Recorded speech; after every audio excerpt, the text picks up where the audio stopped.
Karen charged 500 strangers $50 each to camp on my land without asking. $25,000 profit from stealing my grandfather's property for her community wellness retreat weekend. What she didn't expect was 40,000 angry bees teaching those entitled campers the difference between public parks and private property. By the time the ambulances stopped coming, Karen learned why you don't mess with a retired firefighter who's got nothing left to lose and everything to protect. See, I'm Wesley Hoffman, and for 30 years I ran into burning buildings to save people's lives. But when someone tries to profit off land my family's owned for 3 generations, well, that's when I discovered my bees make better backup than any fire crew ever did. Before we go any further, comment where in the world you are watching from and make sure to subscribe, because tomorrow's story is one you don't want to miss. Let me paint you a picture of how this whole mess started. I'm Wes Hoffman, 62 years old, been living on the same 15 acres outside Millerville, California my whole life. My grandfather bought this land back in 1952 when it was still real farm country. Now it's what they call the rural-suburban border. Old-timers like me mixed in with Silicon Valley refugees who think they can buy their way into small-town life. 3 years ago, my wife Sharon died from cancer. 43 years together, and suddenly I'm rattling around this old ranch house like a marble in a coffee can. The fire department pension keeps the lights on, but barely. Got a bum knee from when a roof collapsed on me in 2018, so the heavy lifting days are over. That's when I started keeping bees. Sharon always said, help your neighbors, they'll help you back, and honey seemed like a good way to do both. Plus, bees don't judge you when you talk to yourself at 4 in the morning. I named each hive after fallen firefighters: Rodriguez, Captain Murphy, Jimmy Kowalski. These boxes became my therapy, my income, and my connection to something bigger than grief. The sweet smell of honey mixing with diesel fumes from my old pickup became the soundtrack of my new normal.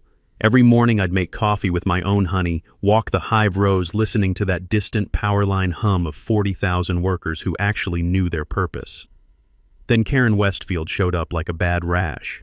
Karen moved here 18 months ago with her husband Derek, bought the biggest house in the new Meadowview development, one of those fake Mediterranean monstrosities with more square footage than my grandfather's entire farm. Karen's 42, drives a white Tesla Model X with blessed plates, and has 47,000 Instagram followers watching her document her authentic rural lifestyle. And she's a yoga instructor and life coach, which apparently qualifies her to run other people's lives. Derek owns some tech consulting firm called Streamline Solutions, works from his home office managing server farms or data whatever, the kind of guy who wears $200 hiking boots that have never seen actual dirt. Within 6 months, Karen got herself elected HOA president. Her platform? Bringing community standards to our changing neighborhood. Translation, making life hell for anyone who doesn't fit her suburban fantasy. The crunch of gravel under my firefighter boots announced my morning hive inspections, while Karen's expensive athletic shoes click-clacked down my driveway uninvited. She'd show up with clipboards like some kind of agricultural inspector, pointing at my bee boxes and vegetable garden like they were health violations. Last November, she filed her first official complaint. Dangerous beehives pose threat to children and decrease property values. Demanded immediate removal or $500 daily fines starting in 30 days. Threatened to call animal control, claimed my bees violated some livestock ordinance she probably made up. Here's what Karen didn't understand. I spent 30 years protecting this community. Pulled kids out of burning houses, gave CPR to grandmothers, held dying strangers until the ambulances arrived. The fire service teaches you 2 things: brotherhood and protecting those who can't protect themselves. But it also teaches you that bullies understand exactly one language: consequences. Standing in my kitchen that morning, reading Karen's certified letter while tasting the bitter residue of stress in my coffee, I realized my grief period was officially over. Sharon always worried I'd get too angry, lose my temper like the old days. But this wasn't about temper. This was about principle. Karen had made her first mistake, assuming a man with nothing left to lose would just roll over for someone with everything to gain. She was about to discover that retired firefighters know a thing or two about controlled burns. 3 weeks later, Karen escalated to psychological warfare. She organized something called a neighborhood safety assessment meeting at the community center, complete with a county animal control officer she'd somehow convinced to attend. I walked into that stale coffee-smelling room and found 30 neighbors plus this official-looking guy with a badge. Karen had prepared a slideshow, actual PowerPoint slides about bee attack statistics, with photos she'd clearly pulled from the internet. One showed someone in a hospital bed, another had bees swarming around a school playground. Pure fiction, but presented with the confidence of a pharmaceutical sales rep. "Mr. Hoffman's hobby has become a public menace," Karen announced, clicking through slides with the authority of someone who'd never been closer to a bee than the honey aisle at Whole Foods. "These are Africanized killer bees, and they're threatening our children's safety." The animal control officer, a young guy named Rodriguez, different Rodriguez than my hive, looked uncomfortable.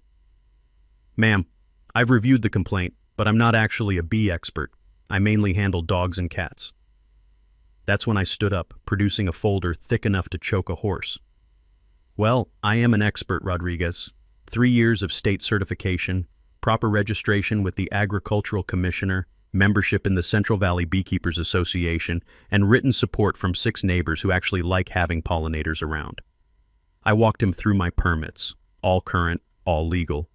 Showed him hive placement diagrams proving I maintained proper distances from property lines. Presented my certificates from the state beekeeping program. Even had a letter from old Eddie Kowalski next door, saying my bees helped his tomato garden produce twice as much as usual. Karen's face went through several shades of red as her presentation collapsed. "But what about the dangerous African strains?" she sputtered. "I keep Italian honeybees," I explained to Rodriguez. "Gentle as house cats, bred for temperament and honey production. Takes a lot to rile them up." Rodriguez started packing his clipboard. "Mr. Hoffman, your operation looks completely legitimate. Mrs. Westfield, you mentioned aggressive Africanized bees in your complaint, but that's clearly not what we're dealing with here." The mini twist hit like a slap. Rodriguez continued. "Actually, ma'am, filing false reports about bee species is a misdemeanor. You might want to be more careful about your accusations." Karen went nuclear. Stood up so fast her metal folding chair squeaked against the linoleum like fingernails on a chalkboard. "This isn't over, Hoffman. I know people. I have resources. You can't intimidate me with your good old boy network." She stormed out in her $200 hiking boots that had never seen real hiking, leaving behind the lingering cloud of vanilla perfume that probably cost more than I spend on groceries in a month. But here's the thing about small towns. Information travels faster than Karen's Tesla. Within 2 days, I learned something interesting about HOA authority limits from my lawyer buddy Pete Kowalski, Eddie's son. Pete explained that homeowner associations can only regulate properties actually governed by recorded deed restrictions. My land predates the development by 70 years. There are no covenants, conditions, or restrictions on my grandfather's original deed. Karen has exactly 0 legal authority over agricultural activities on my property. Translation: she can file complaints until her manicured fingers fall off, but she can't actually make me do anything. The nervous throat clearing from neighbors during that meeting told me everything I needed to know. Half of them were scared of Karen's social media influence. The other half were just tired of drama. But Mrs. Patterson, who's lived here since the 60s, stopped me in the parking lot. "Wes, honey, don't let that woman run you off. Your grandfather would roll over in his grave if you let some city girl take what 3 generations of Hoffmans built." Driving home in my old pickup, windows down to clear the taste of community center coffee from my mouth, I realized this wasn't going to be simple. Karen had resources, connections, and apparently no shame about lying to government officials. But she'd also just taught me something valuable about her character. She was willing to file false reports, manipulate officials, and present fraudulent evidence to get what she wanted. That kind of person doesn't stop with one failed meeting. They escalate. They double down. They make bigger mistakes. And bigger mistakes leave bigger openings for people who know how to exploit them. The distant hum of my bees settling in for the evening reminded me that some battles require patience. Honey takes time to develop its sweetness, and so does proper revenge. Karen had shown her cards, lies, manipulation, and abuse of authority. Now it was time to see what other moves she had in that expensive playbook of hers. 2 weeks after the meeting humiliation, Karen launched phase 2 of her campaign, Death by 1,000 Cuts disguised as community wellness. She started something called the Millerville Community Safety Group on social media, complete with a Facebook page featuring stock photos of families holding hands in meadows. Within days, she had 200 followers and a mission statement about reclaiming public spaces for community health and safety. The first sign of trouble came on a Tuesday morning when I was checking hive moisture levels. Heard voices coming from my back pasture. Cheerful, entitled voices discussing mindful walking paths and natural healing spaces. I grabbed my binoculars and counted 15 people in matching athletic wear, spreading yoga mats 20 feet from my bee yards. Over the next week, this became a daily occurrence. Karen's wellness warriors claimed they were walking historical farm roads with traditional public access rights. Pure fiction, but delivered with the confidence of people who'd Googled property law and considered themselves experts. They'd arrive in groups of 15 to 20, wearing enough Lululemon to finance a small country, carrying designer water bottles and taking Instagram photos with my beehives in the background. The crunch of expensive hiking shoes on dried leaves became the soundtrack to my morning coffee, and not in a good way. Meanwhile, Derek started showing up with surveying equipment that looked like it belonged on a NASA mission. Expensive laser levels, GPS units, the works. He'd position himself right at what he claimed were property boundaries, taking measurements and photos like he was planning a moon landing. I installed no trespassing signs every 50 feet along the property lines and set up trail cameras to document the violations. Amazing how quickly entitled people develop selective blindness when faced with actual legal boundaries. That's when I discovered something fascinating about property research. Spent 3 evenings at the county recorder's office, going through 70 years of deeds, surveys, and easement records. My grandfather's original deed was crystal clear. No public access rights, no shared easements, no historical farm roads. The only legal entry point to my property was through my front driveway. Translation: every single one of Karen's wellness walks was criminal trespassing, documented in high definition by my trail cameras. But the mini twist came when Derek's surveying revealed something Karen definitely hadn't planned on. His expensive equipment showed their house's septic system draining directly onto my property, about 40 feet past their actual boundary line. They'd been illegally dumping sewage on my land for 18 months without even knowing it. Pete Kowalski nearly choked on his beer when I showed him the survey photos. "Wes, this is environmental contamination on private property, EPA violation, county health violation, probably criminal negligence. They're looking at $50,000 in fines, minimum." The metallic taste of adrenaline hit my mouth as the implications sank in. Karen wasn't just trespassing for yoga poses. She was literally dumping waste on my land while claiming moral authority over my beekeeping operation. When I confronted Derek about the septic issue, he went pale under his tech bro tan. "Look, that's clearly a surveying error. Our system was professionally installed." "By who?" I asked, holding up his own GPS measurements. "I'll have to check with the contractor," he mumbled, suddenly very interested in his expensive boots. Karen's response was predictably nuclear. Posted on Nextdoor claiming I was harassing newcomers and using scare tactics to intimidate community wellness activities. Started a thread about unstable neighbors targeting families with children, and possible mental health crisis requiring intervention. The smell of disturbed earth from Derek's secret septic line mixed with the sound of his surveying equipment beeping like a smoke detector with low batteries. Every measurement he took just confirmed what I already knew. They weren't just trespassers, they were polluters. But here's what 30 years of firefighting teaches you about dangerous situations. The more desperate someone gets, the more mistakes they make. Karen's social media posts were getting increasingly unhinged. Derek's surveying was documenting their own violations, and their army of yoga warriors was creating a paper trail of trespassing evidence that would make any prosecutor happy. I started taking photos every morning. The tire tracks, the disturbed vegetation, the yoga mats left behind like expensive litter. Each image was time-stamped and GPS tagged, building a case file that would make my old fire investigation captain proud. Sitting on my porch that evening, listening to the steady buzz of bees returning home for the night, and feeling the weight of evidence accumulating in my kitchen files, I realized Karen had made a critical error. She thought harassment would make me fold. Instead, she was documenting her own crimes while teaching me exactly how far she was willing to go to get what she wanted. The question wasn't whether Karen would escalate again. The question was how much rope I should give her before she finished hanging herself. 3 weeks after the wellness walk invasion, Karen decided subtle wasn't working. Time for the nuclear option, a full-scale community event designed to establish adverse possession of my property.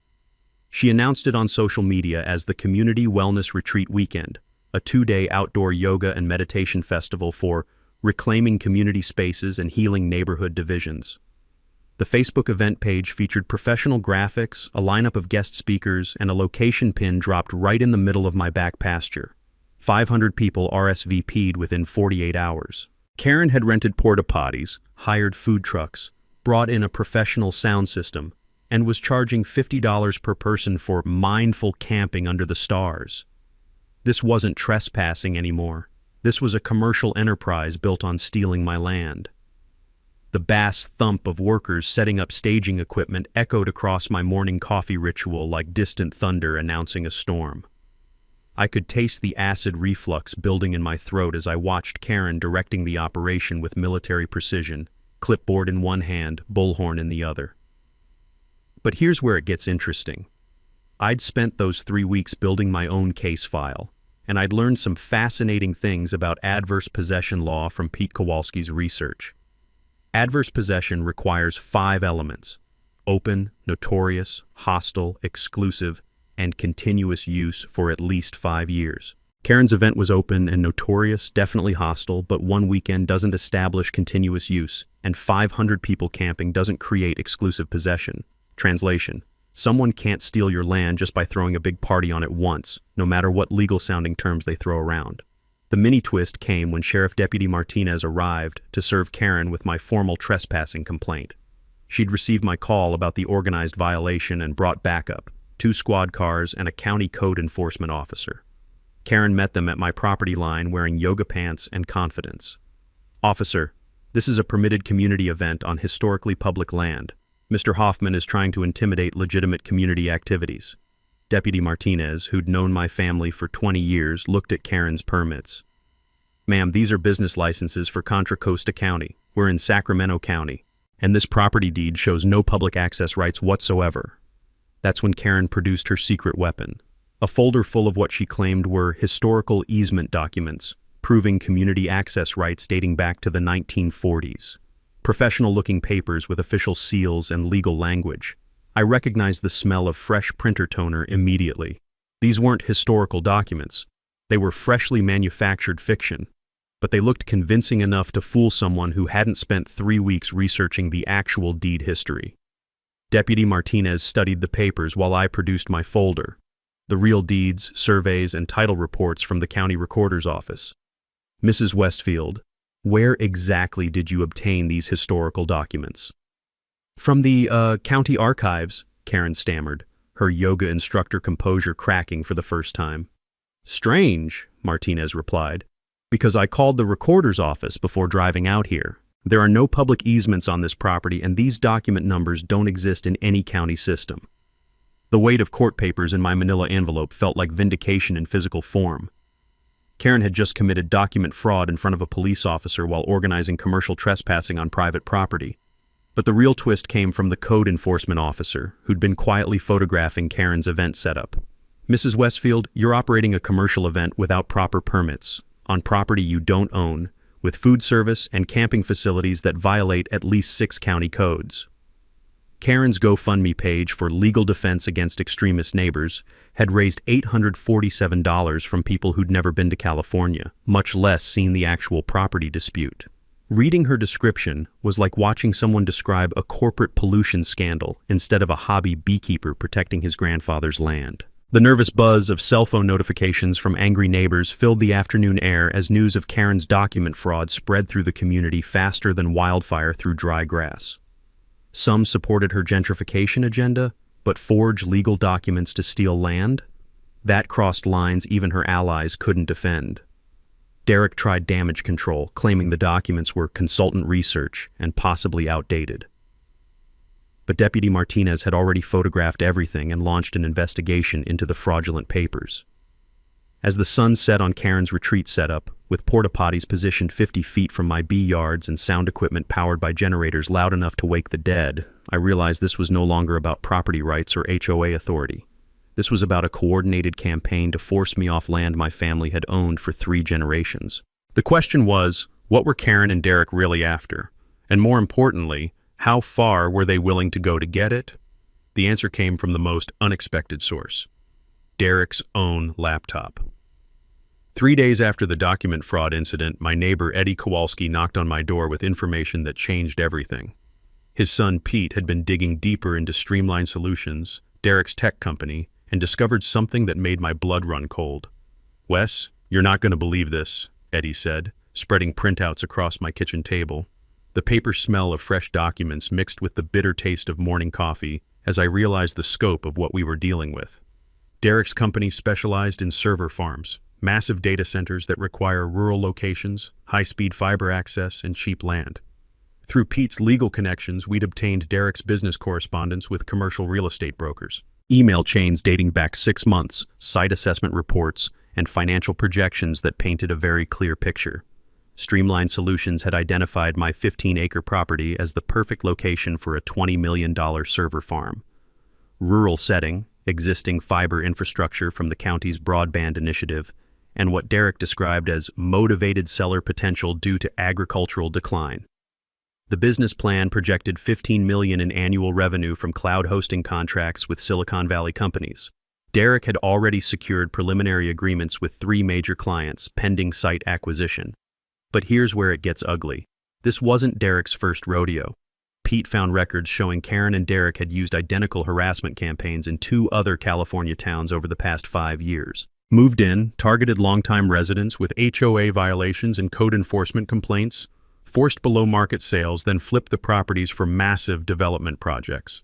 In Pleasanton, they'd forced out an elderly couple running a small nursery business. Market value, $400,000.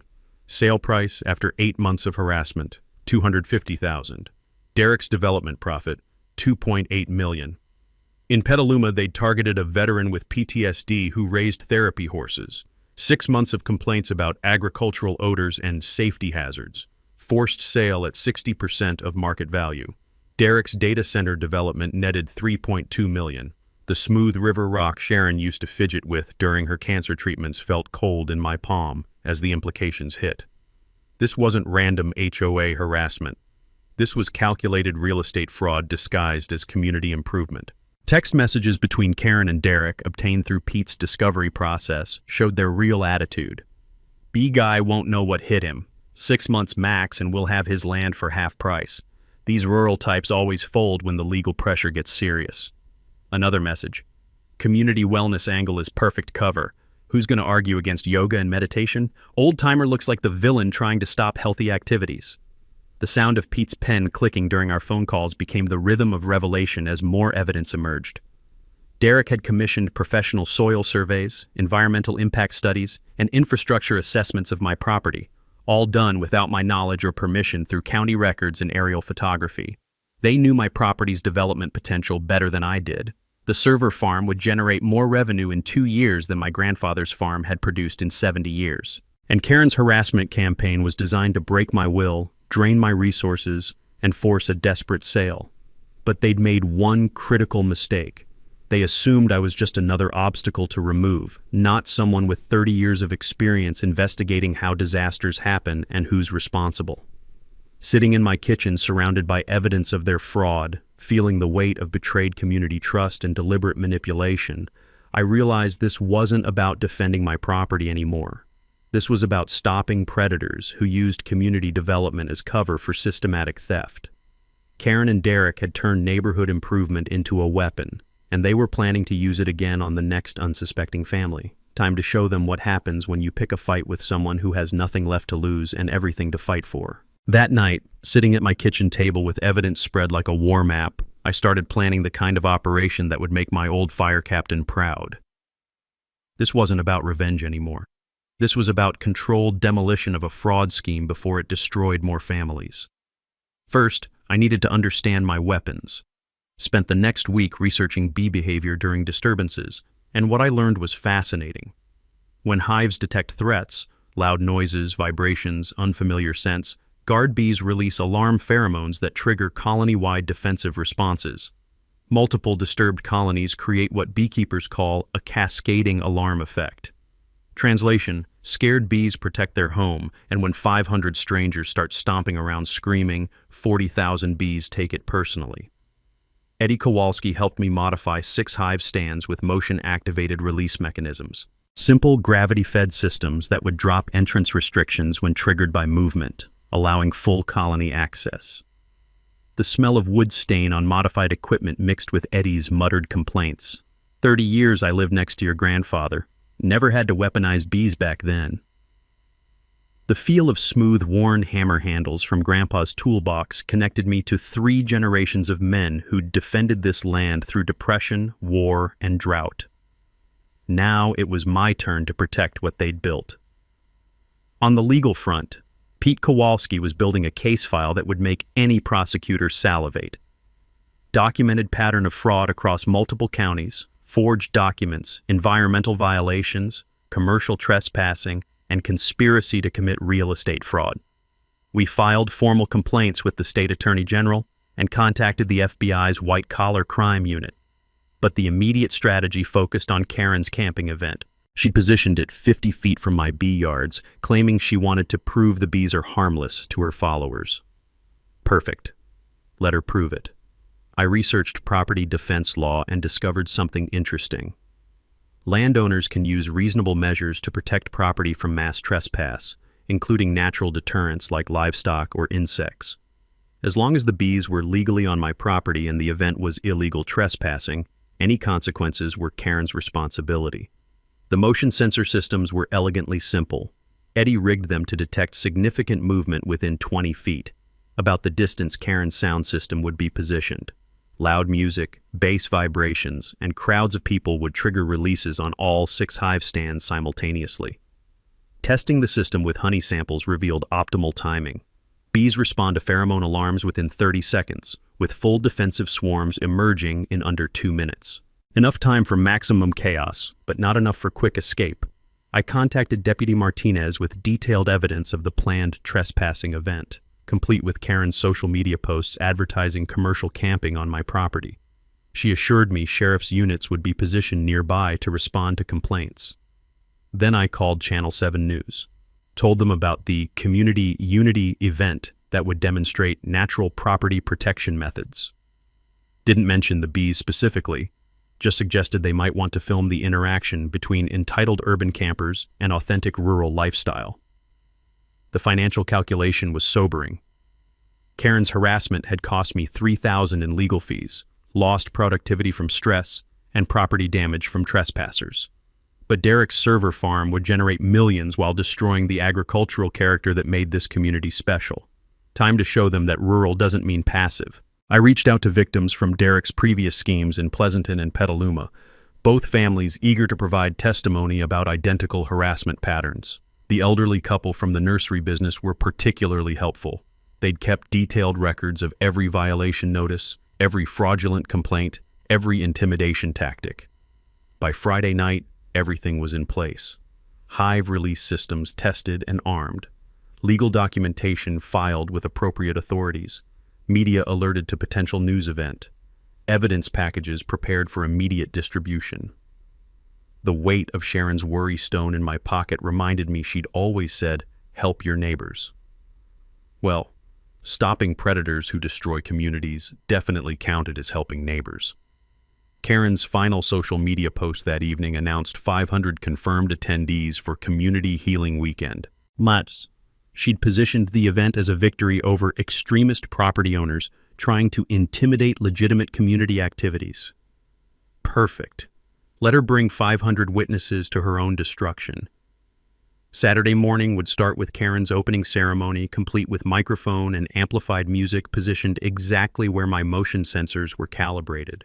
Bass vibrations from her sound system would trigger releases on Rodriguez, Murphy, Kowalski, and 3 other hives containing the gentlest bees in California, right up until someone threatens their home with 500 strangers and professional sound equipment.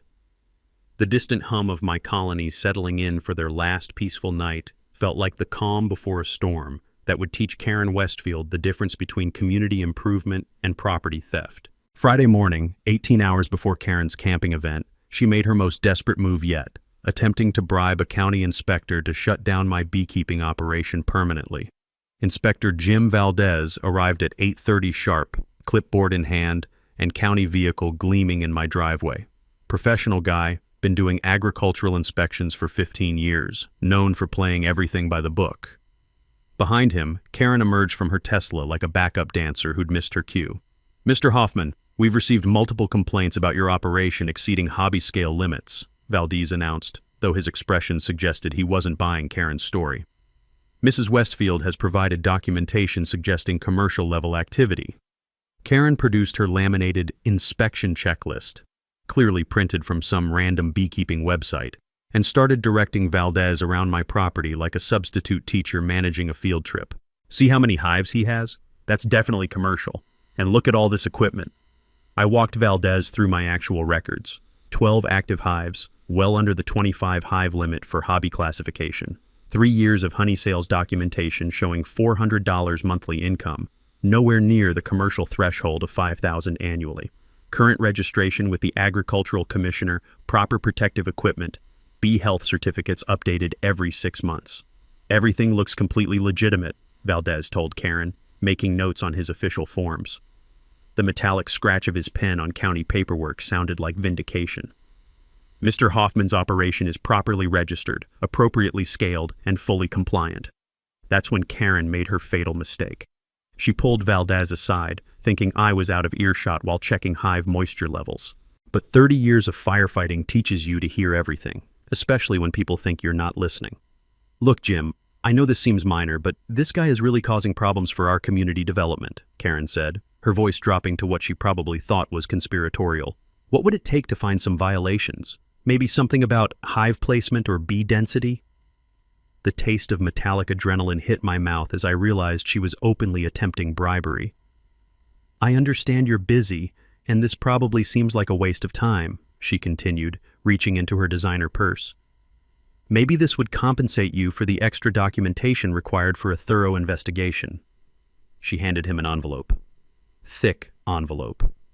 Valdez opened it, counted what looked like $20 bills, then closed it with the kind of careful precision that suggested he was thinking about federal charges. "Mrs.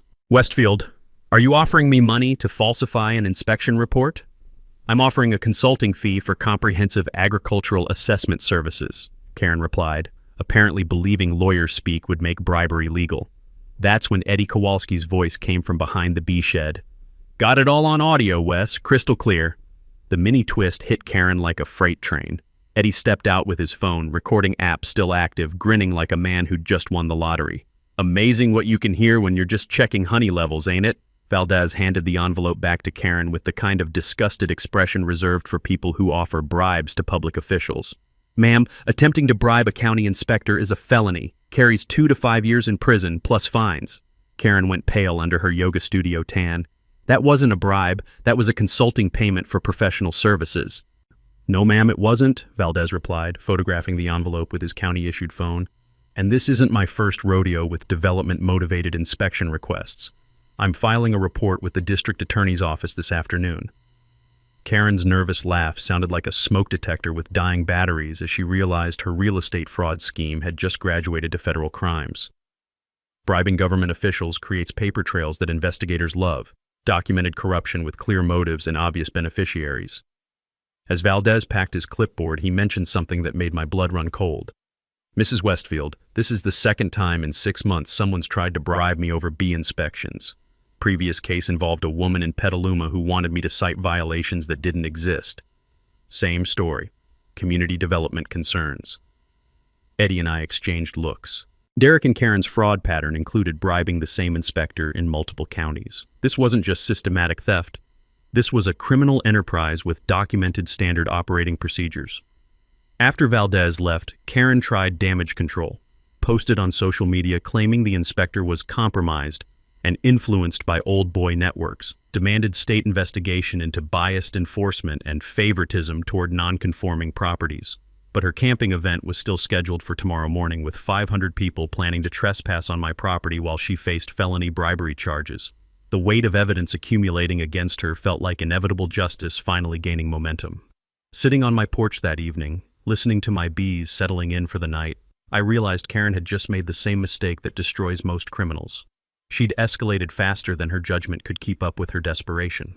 Tomorrow would prove that sometimes the smallest creatures deliver the biggest lessons about respecting other people's property.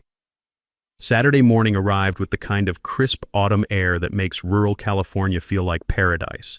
Unfortunately, it also arrived with 500 entitled campers who thought paradise was their personal playground. By 7 a.m., my front pasture looked like the world's most expensive refugee camp. Tesla Model X's parked next to Subaru Outbacks, designer camping gear scattered across acres of protected wildlife habitat, and enough Patagonia fleece to outfit a polar expedition. Karen had rented professional equipment for her community healing weekend: 4 porta potties, 3 food trucks, and a sound system that could have provided audio for a small concert. The bass thump of workers testing speakers echoed across morning air like distant artillery, making my bee colonies restless in their hives. The diesel exhaust from catering trucks mixed with the acrid smell of portable toilets being positioned 50 feet from my bee yards.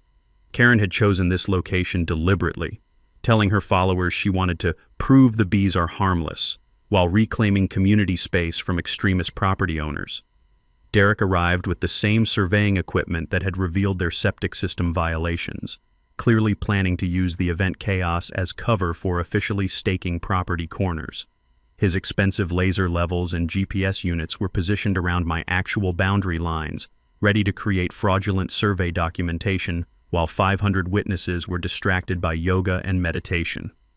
At 8:15, Channel 7's news van pulled up. Reporter Jessica Martinez stepped out with a cameraman, expecting to film a heartwarming story about community unity overcoming neighborhood disputes.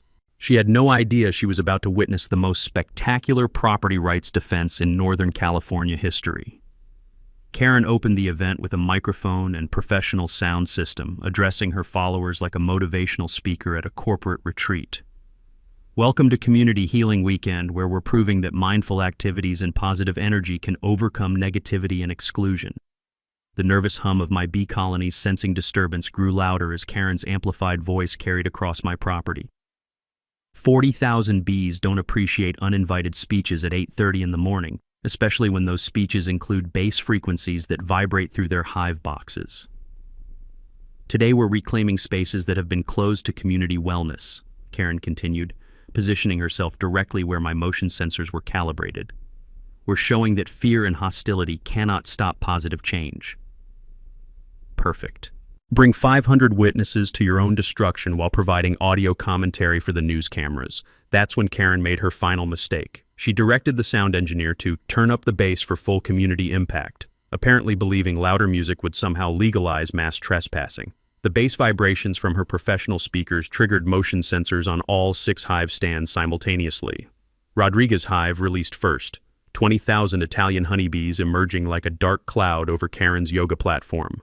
Within 30 seconds, Murphy and Kowalski hives joined the party, responding to pheromone alarms with the kind of coordinated defensive action that makes beekeepers respect these tiny creatures. The visual impact was everything I'd hoped for. Massive swarms descended on the camping area like biblical plague, sending 500 people scrambling for car doors while Karen stood frozen at her microphone, finally understanding what consequences actually means.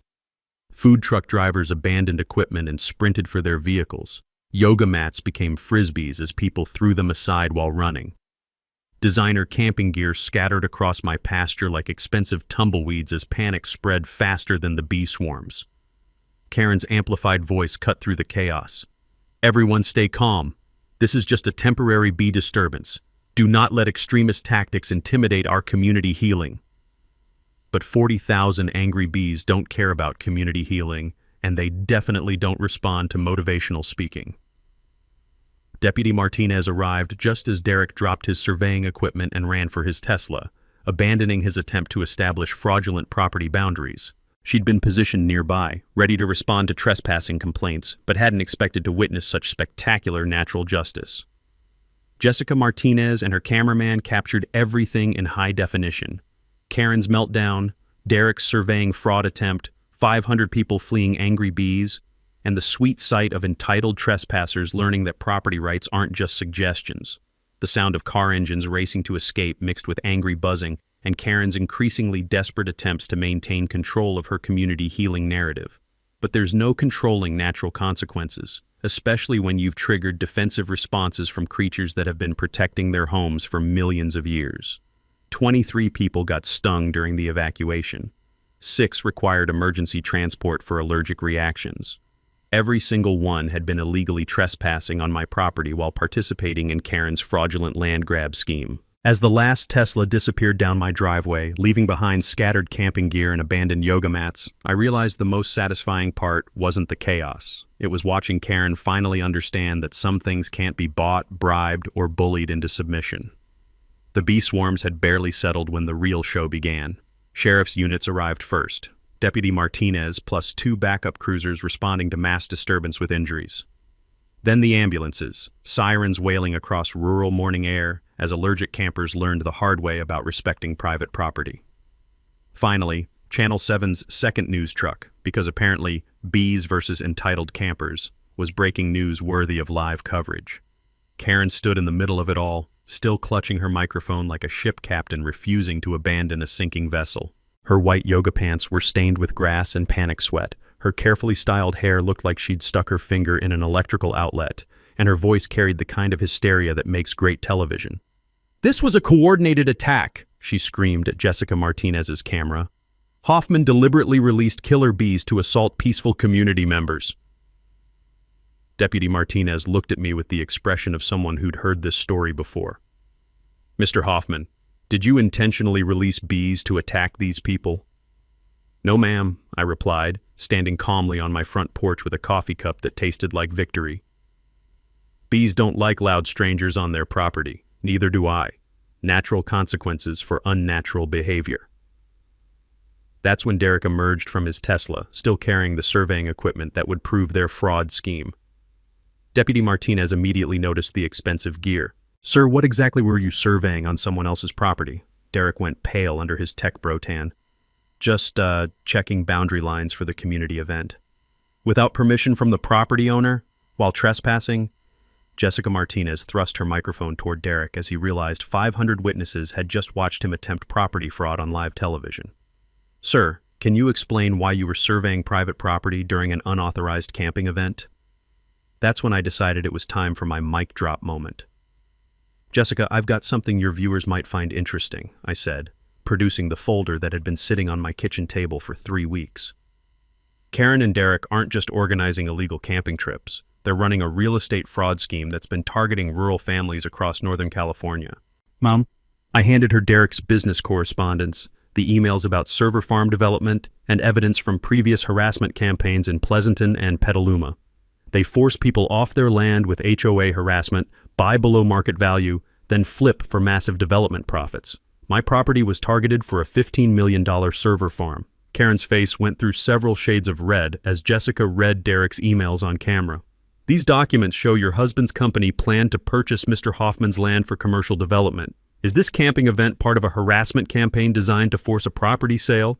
"That's completely false," Karen shrieked. "We're promoting community wellness and healing." "Then why does this email from your husband mention 6 months max and will have his land for half price?" Jessica asked, reading directly from Derek's correspondence. Deputy Martinez stepped forward with the kind of authority that comes from 20 years of dealing with desperate criminals. "Mrs. Westfield, we've also received reports about your attempt to bribe County Inspector Valdez yesterday. Combined with organized trespassing, fraudulent documents, and conspiracy to commit real estate fraud, you're looking at multiple felony charges."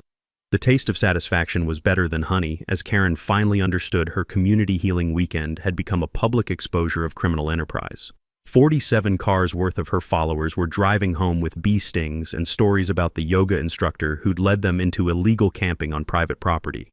Then Inspector Valdez arrived, apparently having heard about the incident on his radio scanner. "Deputy Martinez, I should mention that Mrs. Westfield offered me $2,000 yesterday to falsify inspection reports about Mr. Hoffman's beekeeping operation." Jessica Martinez's eyes lit up like Christmas morning. "Sir, you're saying Mrs. Westfield attempted to bribe a county official?" "Yes, ma'am. We've got audio recording and witness testimony, part of what appears to be a systematic pattern of harassment designed to force property transfers." Derek tried running for his Tesla, but Deputy Martinez blocked his path. "Sir, we're going to need you to stay for questioning about these fraud allegations." The final piece of evidence came when the emergency medical team started documenting sting injuries. Every single victim had been trespassing on my property, participating in an unauthorized commercial event while enabling attempted property fraud. As Karen and Derek were placed in separate squad cars for transport to county jail, Jessica Martinez wrapped up her live broadcast. A community healing event becomes criminal exposure as local property owner uses natural pest control to defend against organized real estate fraud. The sweet smell of honey mixed with the distant sound of sirens carrying Karen and Derek away from the rural paradise they'd tried to steal. Sometimes justice comes with 40,000 tiny wings and absolutely no patience for entitled criminals. 6 weeks later, the sweet taste of justice had fermented into something even better: real change for our entire community. Karen and Derek pled guilty to multiple charges rather than face federal fraud prosecution. Conspiracy to commit real estate fraud, document forgery, bribery of public officials, and organizing commercial trespassing on private property. Derek's business license was revoked, Streamline Solutions was shut down, and they both faced 3 years in state prison. The financial settlement was everything I could have hoped for. Karen's insurance company paid $127,000 in medical claims for bee sting injuries during her illegal camping event. Derek's company faced civil fraud lawsuits from 500 trespassing victims who'd been misled about the event's legal status. More importantly, their conviction opened investigations into previous harassment campaigns. The elderly couple from Pleasanton recovered $400,000 in damages. The veteran with PTSD from Petaluma got his therapy horse property back, plus $300,000 in compensation. Derek's real estate empire collapsed faster than a house of cards in a California earthquake. Channel 7's investigation won a regional journalism award for exposing systematic fraud targeting rural families. Jessica Martinez's series, The New Land Grab, documented how gentrification pressure was being weaponized by developers across Northern California. But the real victory was what happened to our community. The HOA dissolved after board members resigned in embarrassment over Karen's criminal activities.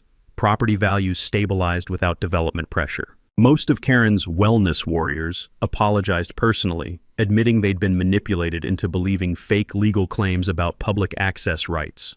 I donated half my settlement to the Millerville Volunteer Fire Department for new thermal imaging equipment.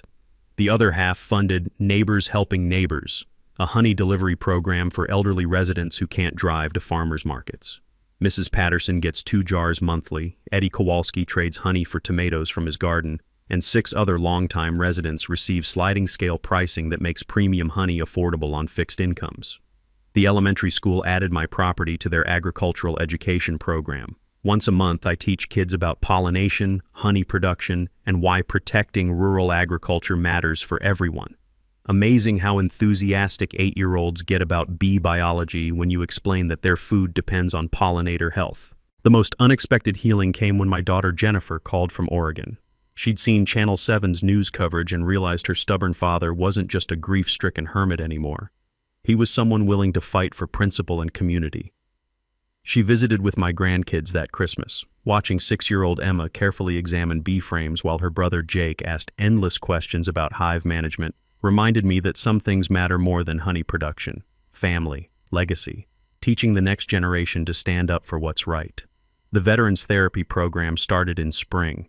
Turns out bee maintenance provides the same kind of focused, purposeful activity that helps PTSD recovery. Working with creatures that depend on routine, cooperation, and protecting their community appeals to military mindset. 6 local veterans now help maintain expanded hive operations while learning agricultural skills. Sitting on my porch last month, drinking coffee with honey from Rodriguez Hive, I realized Sharon would approve of how this turned out, not just defending our land, but using that defense to strengthen the entire community. Her worry stone sits on my kitchen table next to business cards from new beekeeping students and thank you notes from honey delivery customers. The sound of bees returning home at sunset still provides the soundtrack to my evening routine, but now it's accompanied by occasional visits from neighbors who understand that protecting rural character benefits everyone, not just old-timers with stubborn streaks. Derek's failed server farm site became community garden space.